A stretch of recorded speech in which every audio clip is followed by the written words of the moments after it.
Okay, picture represents some object rotating, moving around a circle of radius 15 centimeters. If the radius of the circle is 15 centimeters, and we have two positions on that circle. Our question is, how is delta S, the distance the object travels between those 2 points along the circle, related to delta theta, the angle between the two radial lines that define these points? So my question is, if delta theta equals what, then delta S equals what? Don't want this answered by a formula. There is a formula, but the formula is almost impossible to keep straight. Very easy to confuse. And the idea is simple once you get it into your head, and you're not going to forget it or get it confused. Okay, so delta theta. Okay, well, let's just estimate. What do you think delta theta is here? Okay, so write down your estimate for delta theta. Pause. Think about that as much as you need to. I'm going to say, well, delta theta is about this much on the arc, this and this. It looks to me like delta theta gives you an arc that's equal to a little more than half of the radius of the circle, as the radius is marked up here. I'm going to say delta theta is 0.6. And remember that an angle unaccompanied by units is in radians automatically, so I don't have to write radians. But I don't really want to write radians. I didn't leave myself enough room, but okay, 0.6 radians. Now, if delta theta is 0.6 radians, then what's delta S? You should be able to answer that fairly quickly. Pause. Okay. Well, by the definition of radian, delta theta is equal to delta S divided by the radius. There's the delta S divided by the radius is 15 centimeters, which means that delta S is 0.6 radians times 15 centimeters equals 9 centimeters. Now you might wonder how a radian times a centimeter gives you centimeters. A radian measures units of arc per unit of radius. So it's actually 0.6 units of arc per unit of radius. 15 centimeters is radius, centimeters a unit of radius, and you can get rid of the units that way. We'll talk more about that before too long. Okay? Just for now, if you multiply a radian of angle by a radian of radius, you get a radian, or you get sorry, I said it wrong. If you multiply a radian of angle by a centimeter of radius, you get a centimeter of arc distance. So radians of angle times centimeters of radius gives us centimeters of arc distance. We'll clarify this a little bit more, but that's the essence of the idea. Now, if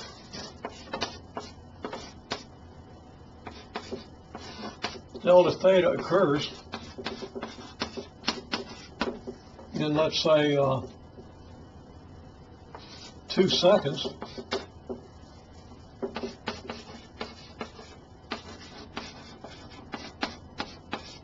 then what is the speed, at least the average speed, of the point on the circle? You should pause and answer that question. Okay, well, answer is fairly simple.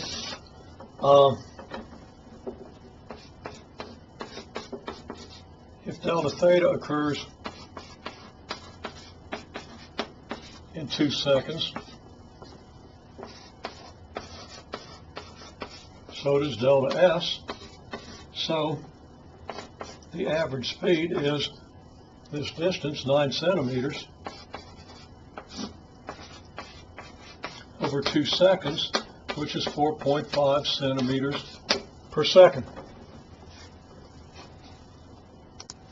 Okay, I paused for a minute so you didn't have to watch me write out this next question, but for this interval, then my question is, what is omega bar, what is V bar, and how are they related? You should answer these questions before you watch me. Okay, well, going on, hopefully you've paused. What's omega bar? It's delta theta over delta t. In this case, delta theta is 0.6 radians, and it takes 2 seconds. So that's 0.6 radians over 2 seconds equals 0.3 radians per second.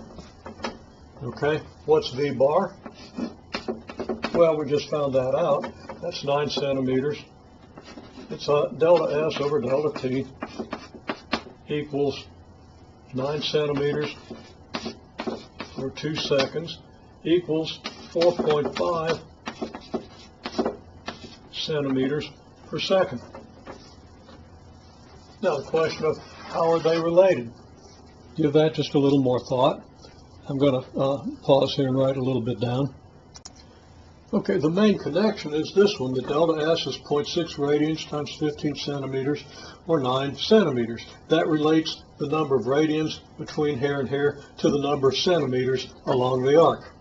And we see that calculation is what relates the 0.6 radians to the 9 centimeters.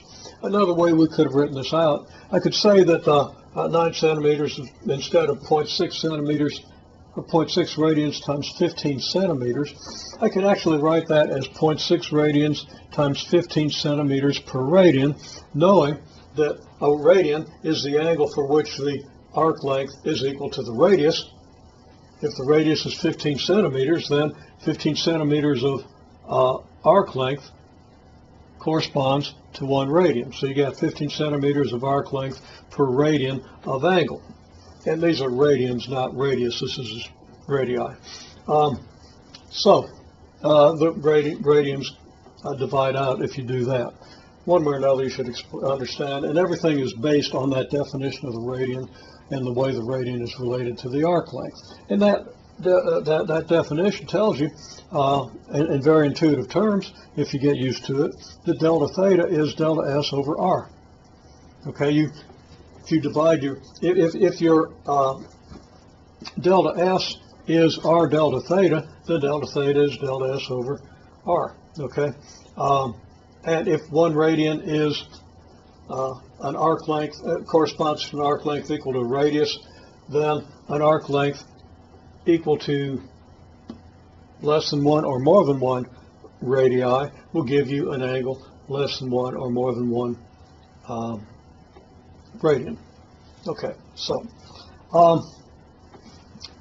in symbols we have this. In concrete terms, in terms of this example, we have this relationship that relates this to this, and we see that the difference between this and this is just that we multiply the number of radians by the radius and we get this.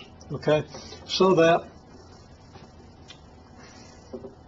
for a couple of reasons, omega bar, well, let me write it this way, V bar,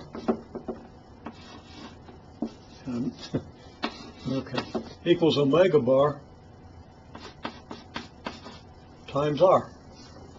What do we do to get from the 0.6 radians to the 9 centimeters? We multiply by the radius, basically.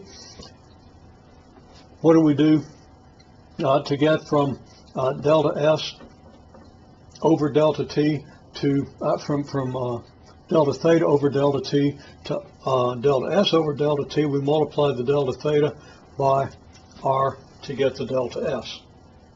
So we could write this as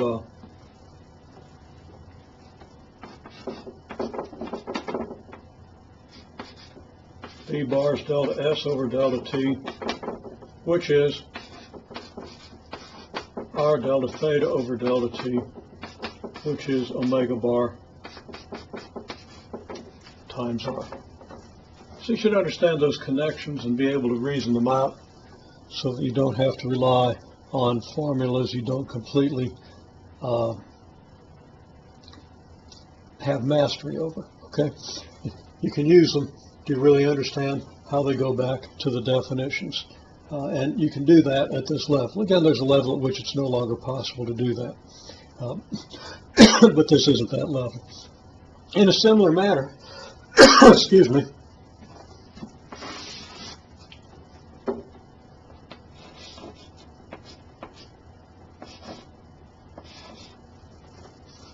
we can say that the acceleration of something going around this circle is equal to the radius times the angular acceleration, because again, the angular acceleration is based on angular velocities, which are based on changes in theta, and the changes in theta are always related to the changes in position on the arc by radius r. So I'm not going to work this one out, but you should. Okay, you should convince yourself of that. Your book will explain it as well. Be sure you understand these relationships, because it's no fun to have to try to remember them. It's really easy to get them confused, and you don't retain the memory as long as you might like.